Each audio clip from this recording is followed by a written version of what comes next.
Do you feel like you said anything that maybe wound up on the cutting room floor, or maybe they missed some parts of the story? Does anything Well, stick out for you? you always do, and you can't blame them. They got what 53 minutes or 57, whatever the time limit is on it. So things are going to end up there, and your passion is not always the passion that the producer's trying to get across.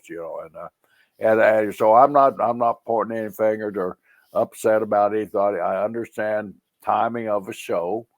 I understand that they got to get in a certain amount of things there, but there's always a few things, the so-called blood oath. I mean, it didn't happen exactly like it was portrayed on there. Jack, people that knew my brother, he wouldn't get color for anybody. I mean, I don't care. I mean, biggest promoters in the world asked him to do it, and he said, "I don't do that."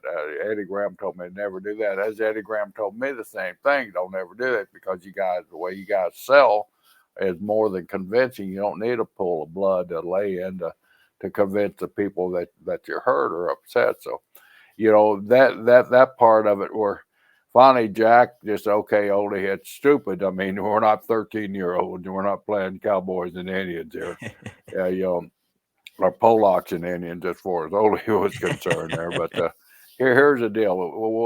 He took it. It's sort of like a blood test. If you're a diabetic, you just poke your finger and you put it up against something else.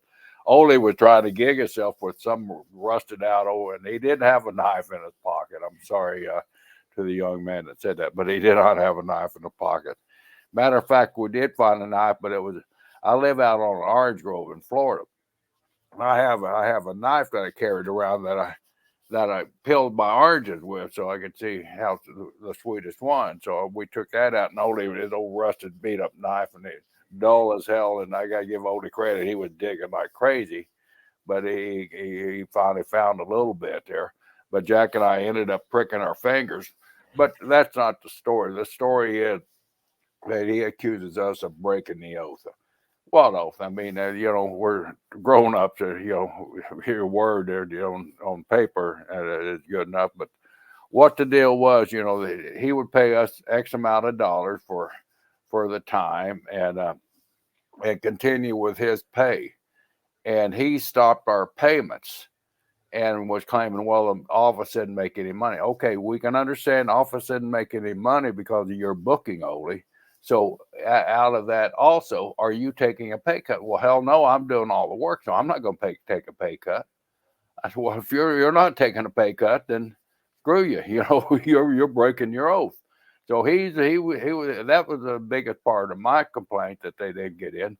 That Ole was the first one, and they said they had a quote from me saying Ole was the first one to break the oath on that. He broke his word first that he would pay us, and then he quit paying us on the grounds that there wasn't any money coming in the office. Well, if there's no money coming in the office, you're a good businessman and you're worried about the company not making any money. You're drawing 3 or 4 different salaries, which we didn't know at the time either. He was drawing because he was drawing. Hell, he intimidated Barnett, where Barnett was paying him for anything all he wanted. I mean, and it was ridiculous after we dug into some of the payments Ole was getting.